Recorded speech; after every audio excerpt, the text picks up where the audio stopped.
आदमियों, कुमारावस्था से ही भगवान का भजन आरंभ कर दो, बुढ़ापे की प्रतीक्षा मत करो। मंगल उपदेश किया अपने मित्रों को। प्रहलाद जी के मित्रों ने कहा, अरे दादा, ये सब आपने किससे सीखा? प्रहलाद जी ने कहा, मैंने गर्भ से सीखा। मां के पेट में जब था उस समय देवर्षि नारद जी ने ये सब मुझे कथाएं सुनाई। कब से कथा सुने? गर्भावस्थायाम से व्यास। जब बालक गर्भ में हो तब से उसको कथा सुनाना आरंभ कर दे। यहीं से संस्कारों का आरंभ होता है। प्रहलाद जी महाराज को भक्ति के संस्कार गर्भावस्था से प्राप्त हुए। महाराज परीक्षित के पिता, क्या नाम था उत्तरा के पति का? अभिमन्यु। अभिमन्यु जी को भी जो संस्कार प्राप्त हुए वो गर्भ में प्राप्त हुए।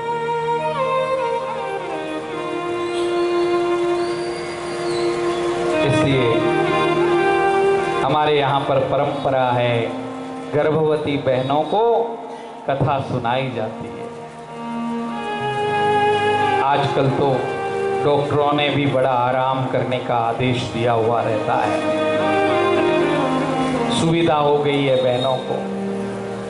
9 महीने कुछ नहीं करना है, बेड रेस्ट।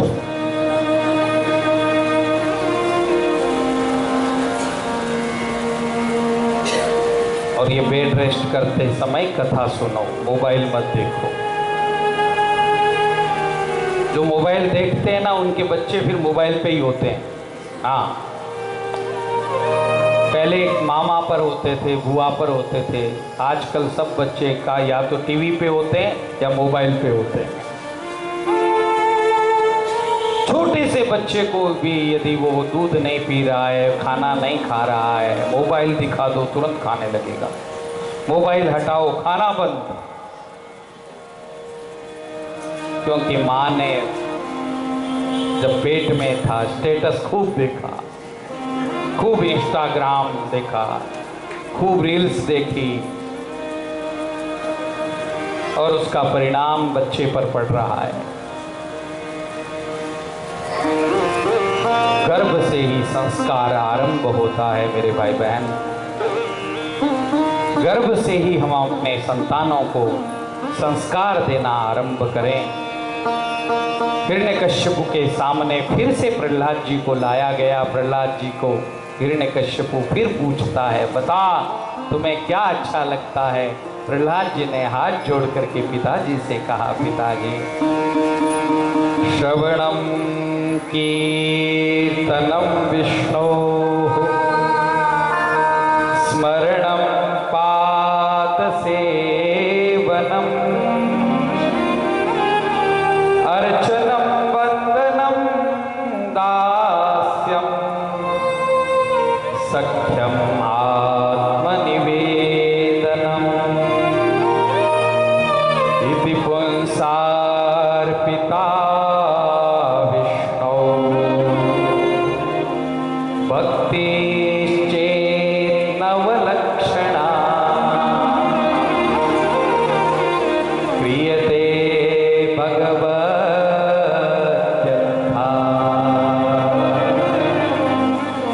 तन्मन्येधीतमुत्तमम्।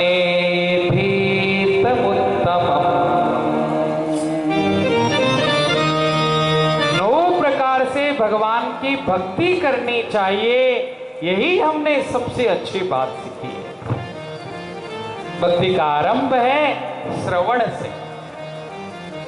नींव है भक्ति की श्रवण। खूब सुनो।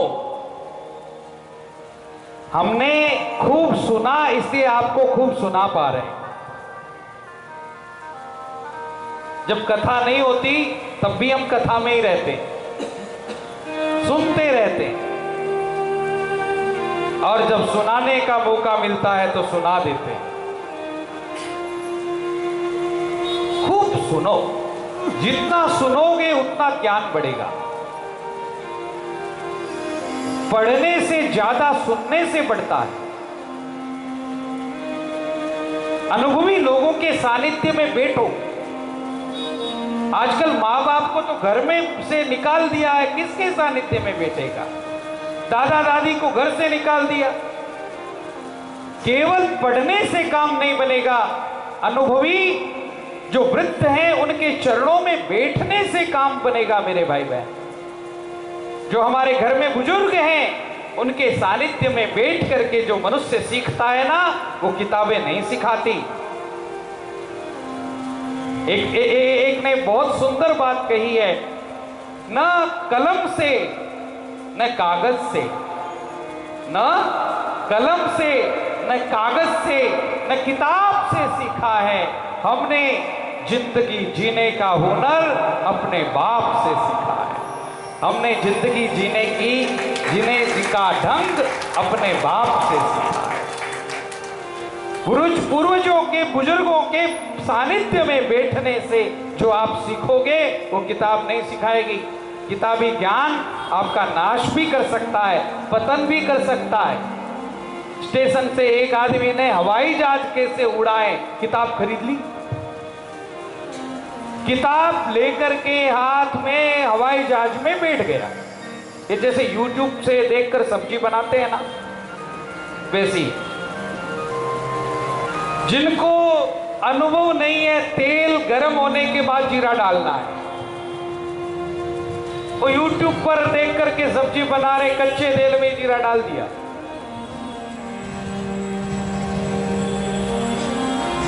ये किताब लेकर हवाई जहाज में बैठ गया। हवाई जहाज कैसे उड़ाए, और हवाई जहाज आगे बढ़ी, उड़ने लगी, और जब ऊपर चली गई तब उसने सोचा अब नीचे उतारें। तो जो किताब थी वो तो खत्म हो गई। लास्ट में जो एक पेज बचा था उस पे लिखा था बड़े अक्षरों में, हवाई जहाज को नीचे उतारने के लिए इसी पुस्तक का भाग 2 पढ़ें। अब ये भाग 2 कहां से लाएं? नीचे उतरेगा तब। किताबी ज्ञान ऐसा है। हमारे वृद्धों ने, बड़ेरों ने जो सीखा है वो अनुभव से सीखा है। 80 वर्ष उन्होंने अनुभव प्राप्त करके सीखा है, और वो जो आपको सिखाएंगे वो जीवन का निचोड़ प्रदान करेंगे। 10 गिलास दूध पीने से अच्छा है 10 गिलास दूध के ऊपर आई हुई मलाई खा ले। तो जो मलाई आपको जो मिलेगी वो बड़ेरों से मिलेगी। इसे घर में माता पिता होने चाहिए, दादा दादी होने चाहिए। जिनके घर में दादा दादी हैं वो पोता धन्य है। वो पोता संस्कारी होता है। सुबह 4 बजे यदि बेटा उठ जाता है ना, तो सबसे ज्यादा दर्द मां को होता है। उठियो, नहीं तो खुद पढ़े ना दूसरा पढ़न देव। इतनी क्या जल्दी थी उठने की, सो जा। और जो ही 4 बजे पोता उठता है, दादी को परम विश्राम मिलता है। वाह, मारो वो तो जल्दी उठे। ये वसुदेव सुतम देवम कंस चाणूर मर्दनम देवकी परमानंदम कृष्णम वंदे जगत गुरुम। ये जो सीखा है पोता दादी से सीखा है, मां से नहीं। वक्रतुंड महाकाय दादी से सीखता है, मां ने टाइम ही कट है। और किसमें बीजी है? राम। बताऊंगा तो अभी 3 दिन और कथा करनी है।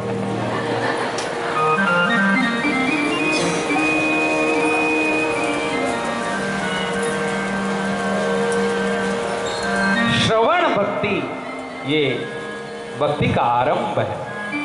श्रवण, कीर्तन, मनन,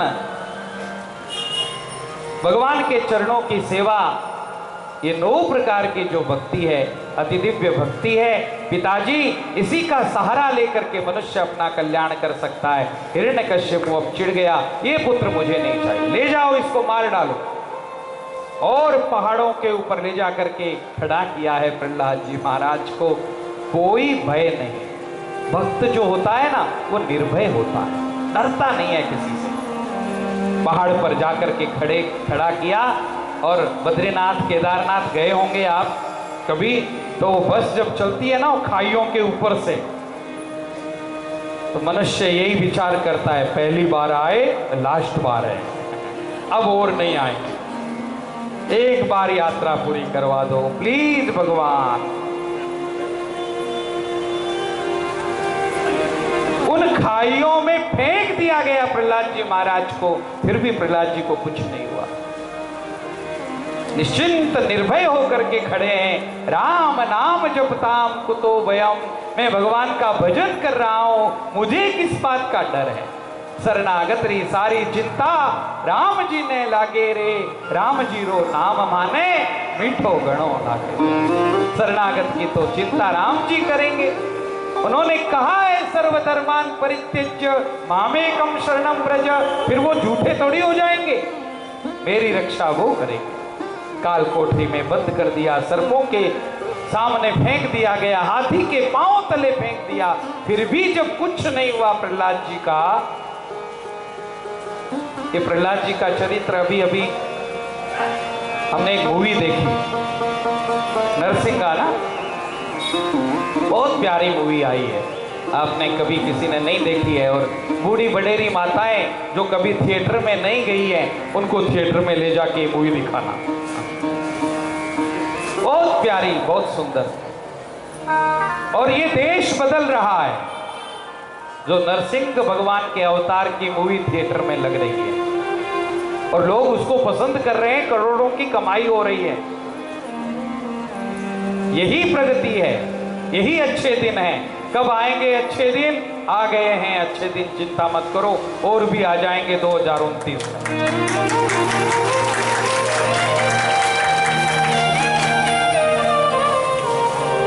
मनुष्य की वृत्ति बदल रही है। क्या देखना चाहिए हमें, ये मनुष्य पहचानने लगा है। क्या नहीं देखना चाहिए, ये पहचानने लगा है। प्रहलाद जी महाराज को हिरण्यकश्यप ने फिर से डांटना फटकारना शुरू किया। अब तो मैं तुम्हें मार डालूंगा। हिरण्यकश्यप से डर नहीं रहे हैं प्रहलाद जी महाराज। इतने में प्रहलाद जी के सामने आकर के खड़ी हो गई होलिका। ये प्रहलाद जी की आंटी है। बुआ को आंटी कहते हैं ना अंग्रेज लोग,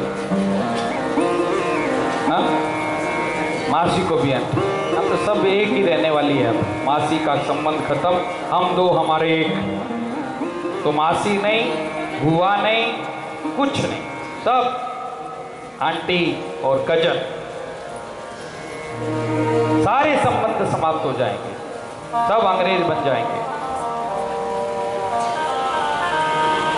सुखदेव जी महाराज वर्णन करते हैं, होलिका आकर के खड़ी हुई और होलिका ने आज भैया से पूछा, भैया क्या हुआ? बोले ये छोरे को मारना चाहता हूं, मर नहीं रहा है। उसने कहा मैं एक आइडिया दूं। ये बुआओं के पास आइडिया बहुत होते हैं। इसने आइडिया दिया, एक काम करो, मेरे पास एक चादर है और वो चादर फायर प्रूफ है, आग में जलती नहीं है। मैं वो चादर ओढ़ के बैठूंगी और तुम तुम्हारे बेटे को मेरी गोद में बिठा देना। आग तुम्हारे बेटे को जला देगी और मैं नहीं जलूंगी। हिरण्यकश्यप ने कहा वेरी गुड आइडिया, ऐसा ही करो। चिता लगाई, फायर प्रूफ चादर लेकर बैठ गई होलिका आंटी और प्रहलाद जी को गोद में बिठा दिया। आग लगा दी गई। 49 मरुदगणों के द्वारा भगवान की कृपा से ऐसी हवा चली कि होलिका की वो फायर प्रूफ चादर उड़ करके पता नहीं कहां चली गई। धां धां जल करके होलिका भस्म हो गई और अग्नि के साथ खेलते हुए प्रहलाद जी महाराज बाहर निकले। अग्नि भी भगवान के भक्त का कुछ नहीं बिगाड़ सकती। लब्ध्वा चापरं लाभं मन्यते नाधिकं ततः यस्मिन् स्थितो न दुःखे गुरुणापि विचाल्यते। बड़ा संकट आ जाए तो भी भक्त विचलित नहीं होता। प्रहलाद जी महाराज अग्नि के साथ खेलते हुए बाहर आए। अब हिरण्यकश्यपु कांपने लगा। कहाँ है तुम्हारा वो भगवान, बता। प्रहलाद जी ने कहा पिताजी कहाँ नहीं है ये पूछो। मोह में राम तो में राम, खड़ग में राम, खंभ में राम, सब में राम समाया है, सब में राम समाया है। भगवान सर्वत्र है पिताजी, क्या इस खंबे में भी है? जो सब में है वो खंबे में भी होंगे। जो ही ये बात कही हिरण्यकश्यपु ने तलवार लेकर खंबे के ऊपर प्रहार किया। त्रिशंग नारायण भगवान का प्राकट्य हुआ। त्रिशंग नारायण भगवान की। आकाश से पुष्पों की वृष्टि हो रही है, गंधर्व गान कर रहे हैं, अप्सराएं नृत्य कर रही हैं और सनकादि मुनीश्वर जय जयकार कर रहे हैं। श्रीमन्नारायण नारायण श्रीमन्नारायण नारायण नारायण श्रीमन्नारायण नारायण नारायण भजमन नारायण नारायण नारायण भजमन नारायण नारायण नारायण नारायण नारायण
नृसिंह नारायण भगवान की जय हो। नृसिंह नारायण भगवान का प्राकट्य हुआ। युद्ध करते हैं हिरण्यकशिपु के साथ और पकड़ करके उसे अपने गोद में जंघाओं पर लेटाते हैं। देख पापी, तेरे सारे वचन पूरे हो रहे हैं। न ऊपर मरूं न नीचे मरूं, कहा था ना तूने। मैं न ऊपर मार रहा हूं न नीचे मार रहा हूं, मेरी जंघाओं पर लेकर के मैं तुम्हें समाप्त कर रहा हूं। न शस्त्र है हाथ में न अस्त्र है, अपने नाखूनों से चीर कर तुम्हें समाप्त करूंगा। ब्रह्मा के द्वारा बनाए गए किसी भी समय में न मरूं, ठीक है। हम तुम्हें मारने के लिए पुरुषोत्तम मास का निर्माण करके आए। एक नया 13वां मास बन गया और इस 13वें मास में, पुरुषोत्तम मास में, अधिक मास में भगवान नारायण ने, जो ब्रह्मा के द्वारा रचित नहीं है, ब्रह्मा को वो स्वयं रचते हैं। दैत्य की सारी मनोकामनाएं पूर्ण की, लेकिन उसको छोड़ा नहीं। अनीतियों को आज भगवान ने समाप्त किया और दुष्ट का अंत हुआ। नृसिंह नारायण भगवान की जय हो। अब भगवान परम क्रोध में भरकर जोर जोर से दहाड़ मार रहे हैं। देवता खड़े तो हैं लेकिन दूर, कोई पास जाने की हिम्मत नहीं कर रहा। देवता दौड़ करके ब्रह्मा जी के पास में गए। बाबा जाइए ना आप। ब्रह्मा जी ने कहा भैया मेरी भी गुड़िया इंतजार कर रही, मेरा भी प्रतीक्षा कर रही है गुड़िया घर में, मैं तो नहीं जाऊंगा। कौन जाए? ब्रह्मा जी ने विचार किया, पति कितना भी क्रुद्ध हो आखिर पत्नी मना ही लेती है, तो चलो लक्ष्मी को लेके आते हैं। बन ठन करके लक्ष्मी आई और लक्ष्मी ने जो ही नृसिंह नारायण के स्वरूप को देखा, ब्रह्मा जी को कह दिया ये जोड़े हाथ, हम तो नहीं जाएंगे। ये आपके स्वामी हैं, आप नहीं जाएंगी? बोले नहीं, मान लिया ये हमारे स्वामी हैं और कहीं प्यार से भी एक आध पंजा लगा दिया तो मुश्किल हो जाएगी, नहीं जाएंगे। साक्षात श्री प्रेषिता देवैर दृष्ट्वा तन्महदद्भुतम् अदृष्टा श्रुतपूर्वत्वात् सानोपेयाय शंकिता। सुखदेव जी कहते हैं राजन, इससे पूर्व ऐसा रूप कभी लक्ष्मी ने देखा नहीं था भगवान का, इसलिए वो तो नहीं गई, अब कौन जाए। दूर खड़े थे प्रहलाद जी महाराज। ब्रह्मा जी ने जाकर के प्रहलाद जी से कहा, बेटा तुम्हारे लिए भगवान इतने क्रुद्ध हुए हैं, उनके क्रोध को तुम ही शांत कर सकते हो। भगवान तो प्रतीक्षा कर रहे थे मेरा भक्त मुझे कब मिलेगा। कहाँ है प्रहलाद, कहाँ है प्रहलाद, खोज रहे थे। देवता मना कर दिए, शिव जी मना कर दिए, ब्रह्मा जी मना कर दिए, यहाँ तक लक्ष्मी स्वयं नृसिंह नारायण के पास जाने के लिए मना कर चुकी है। लेकिन प्रहलाद को जो ही कहा गया तुम्हें जाना चाहिए प्रहलाद, तब प्रहलाद जी कहते हैं तथैति। शनकैराज महाभागवतो।